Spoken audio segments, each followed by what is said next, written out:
Mr. Jackson. Well, Mr. Bell. How are we doing? Fantastic. How are you? Very good, thank you. It is a rather Well, autumnal, where are we now? October day, but it's really feeling like the middle of November. It's definitely not as warm as Florida over here in North Wales. it's perfect in Florida. Is it? I can remember Oh, there. I used to go to college up in the Lake District, which is kind of relatively outdoorsy. I can always remember the outdoor instructors there saying there's no such thing as bad weather, only the wrong clothes. But sometimes I beg to differ. That's so funny. Yeah, that's less clothes here in Florida, which is perfect. So I've been thinking about what we could talk about today. And because I want to maximize my guest appearances on the Book More show, Fantastic. that one of the things that people, I think, ask me is like, what should I use my book for? Like I think that if I look at it as why you would write a book in the first place, there's a really great case that you could build for at least three purposes for a book. And so the first is as a lead generation tool, and the second is as a lead conversion tool, and the third is as a blueprint, a way to establish a working relationship with somebody, a during unit book, as we would call it, or to set the stage. And I was thinking about it that, we model that, and we use three different books for the 90-minute book process, right? We use a lead generation book called the 90-minute book, which opens up people's minds to a new possibility of writing a book in 90 minutes and sets the stage for why somebody would want to write a book, why why a 90-minute book is the right type of book to write, meaning that, especially as a lead generation tool, the fact that people are going to 80% or more make the decision based on the title of the book, the fact that you have a book, and the fact that you have a way for them to get it, that those are the most important things. It doesn't matter how long or how many pages the book is, all of those things. It's that you capture the essence of the compelling thought in the title of the book, that it tells that you're basically resonating with what's going on in their mind. Now, in a lot of ways, and I'm seeing this as I'm talking with more people one-on-one, or seeing people who come to the Breakthrough Blueprint events, and we talk about using books, that in some cases, the greatest thing for a book is as a lead conversion tool. If people are generating leads, they're getting opt-ins, they're getting new people coming. The lead conversion book is really about imagining that you've got an hour to sit with somebody who's, or in a group of your ideal prospects, and get all of the things that you would want to say out to that group, knowing that they are listening or receiving that message uninterrupted, and that's where you can, I always like the idea of giving people all the evidence that they would need to convince themselves that working with you is the right decision. And I say convince themselves because that's really the truth of how it happens. We often think that we're doing something to convince people, but the most convincing thing we can do is give people the evidence, the information, the access, the thought process to allow them to come to their own conclusion that this was the right thing to do. And it's almost the case, I think, that they've already made that decision a lot of times, isn't it? It's just reinforcing or giving them the evidence to give them the sense of that they've done enough due diligence to reinforce the decision that's already been made, or they're certainly on the fence one way or another on the slightly positive side. So it's providing enough of that reinforcing evidence to let them complete the thought that they've already had that started with the question in the first place that got them on the list. But maybe there's one or two things that are standing in the way. Maybe there's one or two things that people are not yet convinced of. Like let's use our example here. So you're in contact with, and Betsy's in contact with people who are involved in the process of deciding whether a 90-minute book is the right thing for them. There's a lot of ways we're introducing a new thought to them, right? Most of the time it's kind of, I think people can be convinced that a book is the right thing. That I don't think you have to go too far, because societally and everything about it tells you that a book is a good thing to have. So then when you get down to the essence of what are people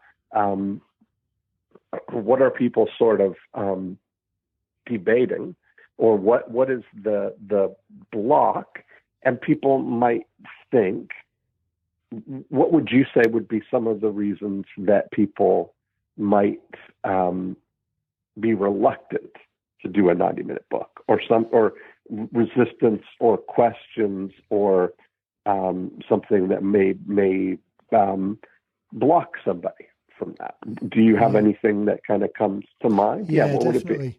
Would it be? I think it falls into maybe 2 or 3 main categories. So there's the general procrastination of knowing it's the right thing to do and people wanting to do it. Certainly in the last couple of weeks, even Betsy and I were talking about it just last week off, not on the show, but just when we were talking together about the number of people who have now getting towards the end of the process, having started just a couple of months ago. But there was a real spike in people saying, man, I wish I'd just done this when we were first talking 8 months ago, rather than just leaving. So there's procrastination. But I think one of the biggest things, or the other 2 reasons rather, is either the process. There's still some doubt about their time commitment. So although we position it as the 90-minute book, there's still some disbelief that it can be done in just that amount of their time. They're still anticipating more, so there's maybe an education gap.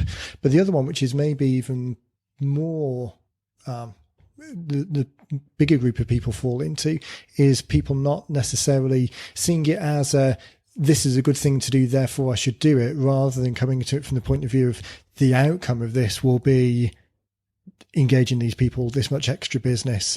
They're not necessarily associating a clear outcome, a clear benefit with the effort, with the work. So in the context of a conversion book, I've just been taking notes as we've been talking actually, but maybe one of the things that we're missing is another piece of content, another book that shows them more specifically, almost like beyond the book. So we provide it as part of the internal program of, okay, now you've got it, you can do this with it, but maybe bringing that forward in the funnel to show people more, and even case study some of the people that have been using it, of the existing customers we've got. And that, part of the thing, like what I would suggest maybe even for some show episodes here, might be some conversations to help brainstorm or go through that process. Much like what I do for More Cheese, Less Whiskers, just having it be helping people think through the process of how to find the best place for their a book in their mix. How to think through the process of whether it's a right thing for them. Like you mentioned, our book, the 90-minute book there's 3 books in that series. We have the 90-minute book, which introduces the context of what a 90-minute book is and why it makes sense to just get started and to move forward and to get that first version 1 of your book out, which you can always go and expand on, and that's something that I'll talk a little bit more about that in a second. But the idea that we've got the 90-minute book to introduce the concept, then we have the preparing for your 90-minute book, which walks people through the process of how to get the most out of the process, thinking through the content and outlining and that kind of process. And then we have beyond the book, like what to do now that you have your book. And so each of those things, we look at them as the appropriate thing to give to people at just the right time.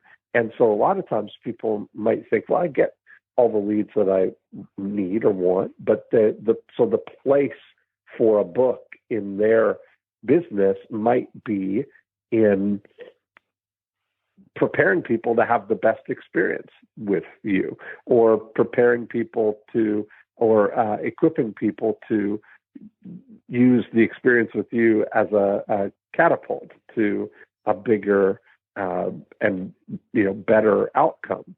So you get that chance to, anytime it would be valuable to have somebody's full attention for an hour and get all of your best thoughts, all of the things that that you might want to say to them out one time and package them as a book. It's such a time saver for you too. Yeah. I'll link in the show notes an episode that we did, maybe it might even have been a year ago now, with Kevin Craig, who wrote a book solely for the purpose of he kind of used he said it came to him because he was constantly getting people calling up and saying, hey, I'd love to take you out for coffee, pick your brains on this subject, or talk about a particular point. So he wrote the book because he found himself going through, everyone was asking the same questions. So the book was really just to capture all those thoughts exactly in the way it said, not necessarily to a customer audience, but just to not even really business partners, but people who he was an influencer of to a certain degree. But that has led on to quite an astonishing amount of work, both within their big real estate brokerage company, so both within the organization, and then has led on to coaching type business where he's been asked to speak, and then people have approached him to pick up a one-on-one coaching type opportunities. But exactly that, capturing questions that are already happening anyway, the Profit Activate number 3 type thing of leading people into that conversion point, into doing business in the best possible way, so that not only are they more aware of what you do, but you're more aware of the mindset that they're coming in. And it's definitely a multiplier, I think. Yeah. I think that's it. Like that, and that whole, I like that model of asking or answering the questions that everybody wants to know, and asking or answering the questions that they should be asking but don't even know to ask. And then leading people to what they should do next. I think that alone is such a great structure for creating a book, Yeah. I did a program years ago when I wrote Stop Your Divorce in 1998 with Homer McDonald, book that's still selling today. We've sold millions of dollars of that book. And I did a course then called How to Write, Publish, and Sell a Money-Making Ebook. And in that, one of the exercises that we did was, for creating a great outline for the content of the book, is to start at the top with a crystal clear articulation of where your audience is right now, what's going on with them, what are they thinking, who are they, and then at the bottom of the page, and I would use big like a drawing tablet page. And so I could brainstorm on it. And at the bottom of the page, I would have, where do they want to be, right? Like here's where they are at the top, and where do they want to be? What's the bigger, better, brighter future that they would love to magically be transported to? And then I would just brainstorm in the center of that with all of the things that somebody would have to know in order to get from where they are to where they want to be. In no particular order, I would just brainstorm all of it, just map it out like little like cities or little destinations that they're going to have to go through on the journey from where they are to where they want to be. So I would not like make it as a list. I would put one over here, and then I would put one over here. I would just start brainstorming words and sentences that would describe the things that they would need to know.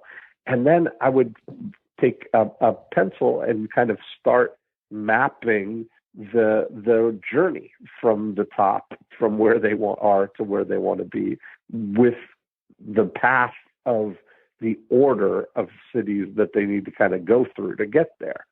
And it was such a great way to create an outline and keep all the content within the context of, here's where my prospects are, and here's where they want to be. And this space in the middle is all the expertise and all the knowledge and all the things that I want to share.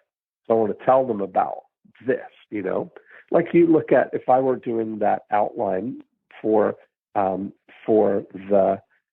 process or for the 90-minute book, which essentially is exactly how I went through that process. That somebody's sitting here on the top, they've got an idea that a book would be a good thing, their preconceived notion that they're going to have to spend months or a long time slaving away writing the book, and there's resistance to that. And I know that the promised land at the bottom is that they've got a book, they've got a landing page, they've got a completely finished lead generation system for their business. That would be like the magic promised land if somebody could just snap their fingers, right? So I know that in order to go through from where they are to where they want to be, it starts out with, they've got to understand that you really can write a book in 90 minutes. So I need to outline our process. I need to prove it by writing a book that took us 90 minutes. Like the great thing about the 90-minute book is it was written using our exact 90-minute book process. So there's crystal clear evidence that it works and that the output is a real book. So they see it and hold it and know that that's evidence there. Then they've got to have a title. They've got to have, the content for the book. They've got to, I know that all of the things that are involved in our preparing for your 90-minute book, the process that we use, they've got to have all of the content recorded. I mean, if you look at the infographic that we show on the 90minutebooks.com website that shows the whole process, that's essentially what I'm describing. Is it's showing exactly how things work, Yeah, exactly. I think that's one of the big benefits that people who do get on board really see, having kind of maybe procrastinated or worried about it for, in some cases, years leading up to it. But the very quick process that we've got through experience and expertise of helping people pull out those points, filling that middle ground to say, okay, this is what you're trying to achieve with the book. This is the audience that you're thinking of engaging with. So us helping you pull out all of those bits in between, that's really the key difference with getting someone to help you versus trying to do it yourself. But I think you've hit a good point in it. Until people come on board, they don't get to see or experience that. So it may still be a procrastination point or a lack of clarity. Right. One of the things that I think maybe blocks people is that in the old world of publishing, you were committing, is as if you were committing to like chiseling the book in stone. Tablet, yeah. Yeah, in the stone tablets, that once it's done forever, right? Or that, you couldn't change it. You got to get everything right the first perfect. Yeah. time. Yeah, and, one level up from chiseling it into stone tablets is thinking from the old model that we're going to have a print run of 5,000 copies, or, that you've got to do this so that you're stuck with it, but the reality is we always think and try and convey this to people that if you think about it as version 1 of your book, that you think about it that you can very, very quickly, in 90 minutes, as a matter of fact, go from I've got an idea for a book. I wonder if I think I resonate with my audience here. You can get all of the big answers here very quickly and continue to evolve it and get feedback and work with it and develop it from there into anything you wanted it to be, right? A bigger book if you want to continue to add to it, or another version. I mean, we print and you get copies. First of all, you get the electronic version, which you can change instantly, but even the print copies, we get them through Create Space, where you can print 1 or 100 or whatever number you want. You're not bound to it. So no you can not getting tied into anything. Yeah. Right. And it's so funny, that's the way I look at it. It's almost a short-term memory. I mean, it's not so long ago that the Lean Startup was one of the top-selling books on Amazon, and the whole premise of that is you as the entrepreneur, as a business owner, cannot tell for sure what's going to be successful. So put something out there and then respond in an agile way, in a fast, in a lean way to what the market feedback's giving you. So it's so interesting. We see it time and time again where people get into, well, to use a strategic coach term, this kind of not applying the 80% model and getting into that kind of increasing resistance of trying to get something perfect, or worrying about trying to get something perfect that delays the whole That's thing, exactly right. rather than getting something out there, exactly get right. the feedback. Yeah. And that's the thing, is you can get to a point where you can test everything, and you can tell, especially if you're using as a lead generation book. If you're going to be using the book as a way to attract new clients, which I believe is one of the very best things you can use a book for, is the way that you can, when you have a book, get people to raise their hand is very, very valuable. And once you've got a title and you've got your book and you've got your landing page and you've got that all set up to refer people, it really does not matter that the book is 50 pages versus 250 pages. It doesn't matter. If you're not resonating with the title of the book, if you haven't struck a chord, you know it very quickly, and you can regroup, readapt, take the same content and test a different title.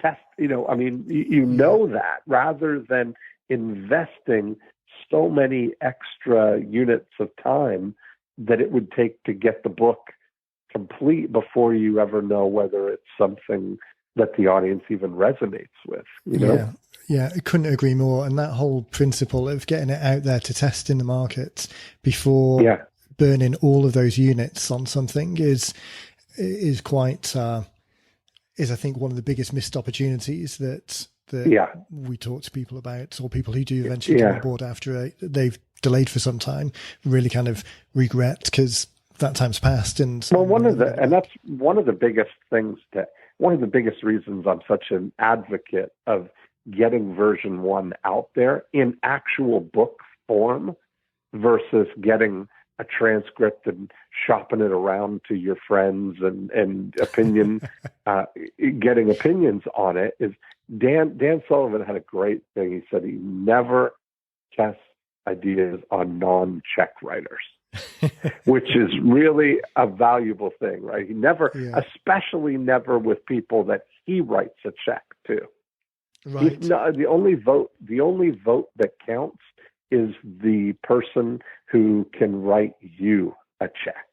And so that, the reason that I'm such an advocate for getting the book packaged, getting everything, it's funny how there's a lot of resistance sometimes around like, oh yeah, I'm going to see it right before we, like as if we're like, it's a commitment. It's not, we're not chiseling it in stone. We're sending you 10 copies of the book to have it in a book format that people see it. They know that it's a book. They see that.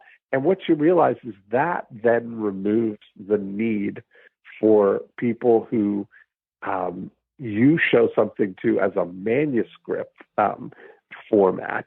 It removes the need for them to feel like they need to suggest something, right? Like it's not homework because they're adding value to you. Well, I'm not sure. I think you should do it this way, or I think you should say it this way, or whatever. But when you show somebody something that's a real book, that's going to trigger the things. It's less likely that they have trivial changes or things. Now they feel like, oh, it's already done, and you'll get a whole different opinion. But either way, the voice that really matters is the voice of the people that you are hoping will write you a check, not the people that you write a check to. Exactly. It's this whole concept of the book isn't the product. The book is the tool to share the product with other people. It's it changes the mindset. And the truth is that's really the thing. The fact that you have the book and that people have a way to get it and that they can raise their hand and ask for it is really 80% of the job of the book. Once they raise their hand and ask for it, the book has done its job. So it's less even important. I mean, Exhibit A that I always point to of that is the number of people, hundreds and hundreds of people that we've helped write books right now that have not actually read the 90-minute book. Now that's a shocker, right? But they've seen it, they hold it in their hand, they download it, they ask for it, and they get that sense of it, and then from that make the decision that it's the right thing to do. Now I know that a lot of the people have not read it because of the questions that some of the people ask, or the blocks that some of the people ask, right? Or they'll be convinced that the 90-minute book isn't an interview. Well, look again, Buttercup. It is. I mean, it's exactly the 90-minute book that we are, using as the flagship, as the lead generator, as everything to start the relationship that we have for people to help them write books, is exactly the product that we are helping them create. There's nothing that's an outlier of that, right? It's exactly following the process. I did a 30-minute brainstorm call with Susan Austin. We recorded for 1 hour. We went through everything that we would go through with our authors. It was transcribed. It was edited. I worked with Glenn, our designer, on the cover of the book. We set it up, put it into CreateSpace format, got it set up on CreateSpace, and shipped it to me just exactly the way that we would do with any of our authors, right?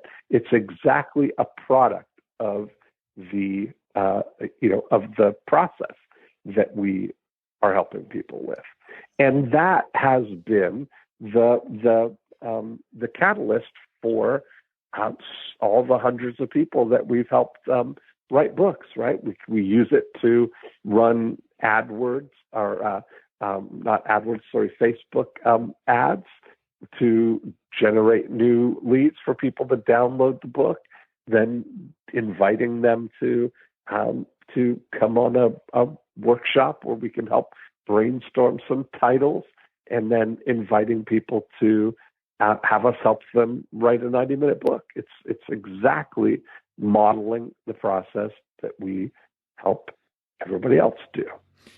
Yeah, exactly. I think it's the perfect example of the best way, the minimum viable commitment way of taking someone from the first step to the second step, and then there's another process taking them to the third.